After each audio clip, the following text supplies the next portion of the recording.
Minister representing the government this morning. Paul Scully is with us. Good morning. Thank you for joining us. The former Chief Whip, the man responsible for making sure that backbenchers did what they were supposed to do and support Boris Johnson, is now saying that Boris Johnson is not worthy of the office of Prime Minister. Why do you think he is?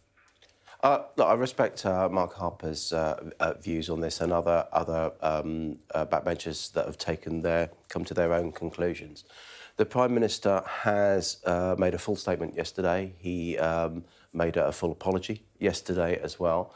He was under the belief at that time that what he did was acceptable in terms of he was with the same people that he was going to be with in the meeting afterwards. And was probably working with before. But nonetheless, the police have come to that different conclusion. He absolutely respects that, and I think it's the right thing to do for him to make that apology, to pay the fine, and then get back to the day job, those really important issues that we're facing at the moment. Here's the thing then, if he's so confident that he's, doing the right thing, why doesn't he allow the Privileges Committee to decide whether or not he has broken any rules? Why doesn't he just say, full disclosure, you can look at whatever you like? Well, I think there's a number of procedures in place at the moment in terms of the Met Police investigation is still going on because there's other events being investigated. Sue Gray has been charged with publishing the full report after having done her interim report a few weeks ago. And so there's a number of streams of process already in action. But we'll see what happens with the motion. So why doesn't he allow his colleagues to look at that then? I mean, if he's got nothing to hide, why not allow them? Well, they will be able to see that. From that Sue Gray report, they'll see all the detail there, rather than setting up a third strand of investigation. But we'll see what happens tomorrow in the debate in Parliament tomorrow. Is it because, as according to Jacob Rees-Mogg, I should say, that the Privileges Committee is a distinguished body, but it's chaired by a Labour Party politician? I'd bear that in mind. What does he mean by that? I don't know. That's certainly not the. So he doesn't have a point. Well, that's not the view that I take. I mean, the point is, as I say, there is a number of strands of investigation into this whole situation, and rather than start another strand at this point in time, I think we need to exhaust those processes. Yesterday, he was at the dispatch box and he apologised and he apologised and he apologised, I think 30 times, something like that, but only about one incident. And he's only been fined for one incident at the moment. But as we all know, he's being investigated for 6 separate events. How many times does a Prime Minister have to break the law before he has to step down?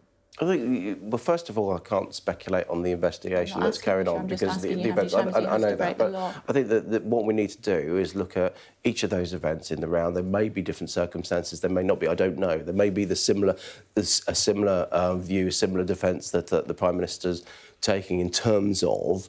He believed it was within a workplace situation with the same people that he was literally just heading to a meeting in minutes afterwards. But we'll have to see. That's why it's difficult to speculate at this point. OK, well, let's look at the May 10 event specifically then. 100 people were invited to bring their own booze, and the invite was from the PM's private secretary, Martin Reynolds. I think we can actually look at that invite. And then the Prime Minister said on the 12th of January that he didn't really realise that when he was there that it was some sort of party. And he was there for about 20 minutes in the garden. 100 people had been invited to come along and bring their own booze. And then he said subsequently he thought that probably on reflection that he should have told people to go back inside. Are you slightly anxious that that could lead to another breach of the law by the Prime Minister? Well, I'm just anxious that we get to the end of this and we actually see all of the information out in the whole. I mean, Martin Reynolds has clearly gone from number 10 now because... Prime Minister hasn't. No, but this is a different situation in terms of the fact that Martin Reynolds actually went out and actively invited people into... Do you think he did that without the Prime Minister knowing? He could easily have done that, but I don't know. This is He's his private secretary and he would have sent out an invite to 100 people to party in the garden of number 10 with booze during the lockdown when nobody else was allowed to meet even outside apart from with one other person, and the Prime Minister wouldn't have known? Well, I know my private secretary does things without me knowing. Would he have done something like that? I don't know. This is all speculation, so I can't You're not throwing your private secretary under the bus there, No, are you? no, absolutely, because I'm not talking about drinks, but clearly I do not sit and do the job of my private secretary. Otherwise, there's no point having a private It was secretary. right in the middle of lockdown, and 100 people invited to bring their own booze in his back garden. Yeah, and no, he didn't which know, is no, and he was there for 20 minutes. What I'm saying, what I'm saying is that this invitation is not acceptable, because clearly bringing other people in from outside, and I think that was different from the situation we were just talking about when the Prime Minister was just literally heading to a meeting. But nonetheless, this is why speculation isn't particularly helpful, because until we've got all of the information in front of us, then we can make a proper informed decision about it. At the moment, we're just going around the houses speculating. OK, but the Prime Minister knew that he was in the garden, obviously. He knew that he'd been in the Cabinet room and there had been cake there, and people, including his interior designer or decorator, as we would call them in Wigan, were there as well. And yet he then also was potentially at 4 other events that he's been linked to. And then he said this on the 1st of December, if you'll bear with me, in the House of Commons at the dispatch box. Mr. Speaker, what I can tell the right honourable gentleman is that all guidance was followed completely during number 10. I have been repeatedly assured since these allegations emerged that there was no party and that no COVID rules were broken, and that is what I have been repeatedly assured. So that suggests that the Prime Minister has been informed, as you see, the second thing, that he's been informed, OK, fine, these are people in the workplace. Bear in mind, there's about 400 people working Downing Street. It's a workplace. It's not just the home of the Prime Minister, the home of the Chancellor. And so there are a lot of people around there all the time. Now, clearly, where the investigation is looking at, why the police would have found a contravention, is because of the fact that there were food, alcohol, these kind of things involved in that. But that's why we need. But the Prime Minister at the time, when he spoke in Parliament, said, "I believed this was actually a workplace gathering." He's now said that the police have, because they found otherwise in that particular event that we were just discussing, he respects that decision and has paid the fine. I don't know what you're saying. I don't know what you're trying to tell me there. Well, what I'm trying to say, that the Prime Minister had advice. He just said there that he was told that he believed all guidance was followed. He thought all guidance was followed. Now, the police, in the event that they've investigated to date, have said, no, that wasn't the case. He's accepted that decision from the police. He's paid the fine, and then he's moving on. Does he accept that he broke the law?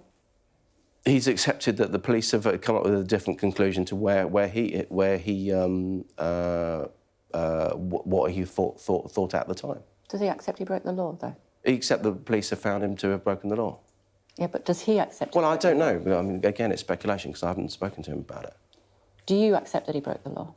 Well, the police have found that, because the only other way of doing it is to go to a court and contest a fixed penalty notice, and frankly, that's just not that, you know, the system that we have about fixed penalty notices. That's not really the appropriate thing to do. So, given that you accept that he broke the law, why can you still support him? Why can a sitting Prime Minister who is a lawbreaker be a lawmaker? Because it's, you know, you're opening, the Prime Minister interpreted what he felt with at the time, the law, the guidance at the time.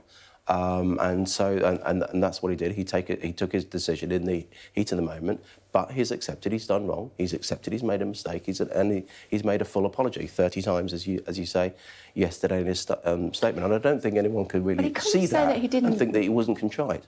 I mean, he either didn't know what the law was, which is not acceptable, or he broke the law, which is not acceptable. Well, the Times reported that the party that he was fined for the day afterwards. No difference. So the media who were covering at the time didn't think anything of it. They probably didn't know about the other 16 events that were taken. Maybe not, but actually the one we're talking about, whether he knew he was breaking the law or not, well, the newspapers didn't really seem to worry about the fact that he broke the law. So at the time, it's difficult to look at hindsight about someone's mind, what someone's thinking about 2 years ago, So do you think that journalists have better judgment than the police then? I'm saying that was the prevailing view at the time, was that the Prime Minister's birthday, he had a few minutes of respite. That was the prevailing view at the time, as reported in the newspapers. But we're now looking at it with a very different lens because of the situations that's come up. And that's what builds up to that anger, that frustration that I know people are feeling. But that's why the Prime Minister was right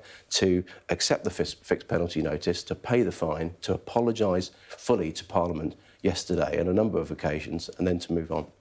OK, let's just have a look at what the Ministerial Code says. Here we go. Ministers who knowingly mislead Parliament would be expected to offer their resignation to the Prime Minister, and of course he wrote the foreword for that as well. You're saying he didn't.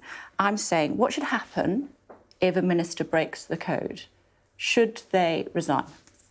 If someone breaks the ministerial code, then yeah, that's the expected thing to do. Absolutely the right thing. But what you're quoting there is that he knowingly misled Parliament. That's exactly what I'm pointing out. Yeah. And I've just explained that in my opinion, for all the reasons that I've said, I don't believe he did knowingly mislead Parliament. Yeah, you see, I want to put this in my back pocket for when you come back in a month's time and he's got more convictions, and then we remind ourselves again about what he said. That's fine. No, put it in your back pocket, because as I say, this is why it's difficult to speculate, because what we're after, what I'm after, what every MP is after, is the whole information, because we come on day in, day out to speak to you, to speak to other of your colleagues, and really happy to do so, with not all of the information. And that's part of the media cycle. That's how it works. That's interesting. So you are as frustrated as everybody else is in the country to try to get to the bottom of what happened at Downing Street? I want the Sue Gray report so that we can see everything. I want to make sure that Met Police can get to there and the investigation, so we can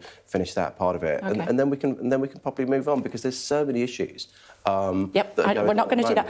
And you presumably think that it's nonsense to compare breaking a rule that you make yourself when 120,000 people have died and the country was in lockdown for many, many weeks to receiving a parking fine for parking on a double yellow line. I think if you put the two together, it's difficult to make a comparison. I think what Brandon Lewis was saying yesterday was the process is actually very similar in terms of the fact that you're not technically found guilty, you're technically not convicted, because that's done in a court, not by the police. The police enforce the law. And so that's, I think, the point that Brandon was making, rather than actually just the juxtaposition of parking and a COVID transgression. OK, thanks for clarifying that. Appreciate talking to you this morning. Thank you for joining us. Much appreciated.